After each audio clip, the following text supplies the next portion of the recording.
Moti i keq paraqet situatë problematike edhe në Kosovë, ku gjithashtu ka patur përmbytje. Në Prishtinë disa segmente rrugore janë mbushur me ujë duke vështirësuar qarkullimin e automjeteve.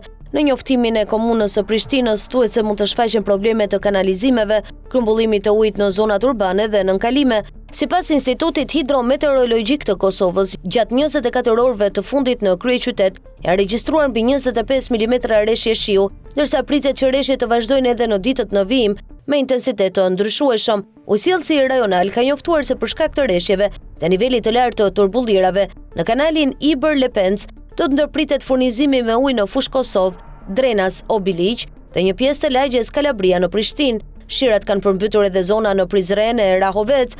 Më së shumti janë prekur rajonet perëndimore përfshirë Gjakovën, Junikun, Deçanin, Malishevën, Klinën, si dhe pjesa qendrore e vendit, ku disa lumenjë dhe përrenjë kanë dalë nga shtrati i tyre.